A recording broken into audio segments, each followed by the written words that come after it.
राजस्थान में मंत्रिमंडल विस्तार होने के बाद अब सबसे ज़्यादा चर्चा यह है कि सबसे अहम महकमे किसके हाथ आएंगे और किसे मजबूती मिलेगी। दरअसल नए साल के साथ ही अब चर्चा नई भी शुरू हो गई है।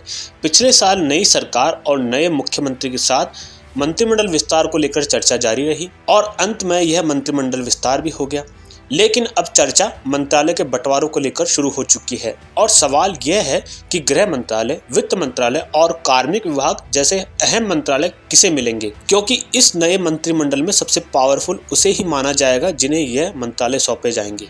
सबसे प्रबल दावेदार सीएम खुद, किरोड़ी और दिया का नाम भी आगे। छत्तीसगढ़ फॉर्मूला लागू हो सकता है। गृह मंत्रालय के सबसे प्रबल दावेदार खुद मुख्यमंत्री भजनलाल शर्मा हैं। इससे पहले भी मुख्यमंत्री के पास ही गृह मंत्रालय जैसा अहम जिम्मा रहा है। मुख्यमंत्री रहते हुए अशोक गहलोत ने गृह मंत्रालय को अपने पास रखा था। वसुंधरा सरकार के दौरान भी कुछ वक्त तक गृह मंत्रालय वसुंधरा राजे के पास रहा, लेकिन बाद में गुलाब चंद कटारिया को यह विभाग सौंप दिया गया। ऐसे में सवाल है कि क्या भजनलाल शर्मा के पास गृह मंत्रालय रहेगा या किसी और के पास जाएगा। भजनलाल शर्मा के अलावा डिप्टी सीएम दिया कुमारी और किरोड़ीलाल मीणा भी गृह मंत्री के पद पर प्रबल दावेदार माने जा रहे हैं। अगर छत्तीसगढ़ फॉर्मूला लागू होता है तो डिप्टी सीएम के पास गृह मंत्रालय जा सकता है। वहीं अगर मध्य प्रदेश फॉर्मूला लागू किया जाता है तो मुख्यमंत्री के पास ही गृह मंत्रालय रह सकता है। वित्त और कार्मिक विभाग भी अहम। ब्यूरोक्रेसी की कमान अब किसके पास? इस विभाग के अनुसार बढ़ेगा मंत्री का कद।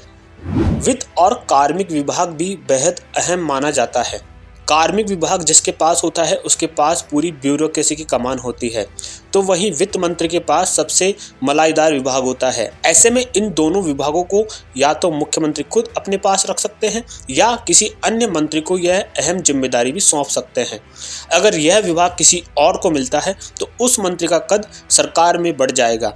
ऐसे में अब कई कयास लगाए जा रहे हैं, लेकिन सबसे ज़्यादा जो चर्चाएं सियासी गलियारों में है उनमें किरोड़ीलाल मीणा का नाम सबसे आगे चल रहा है।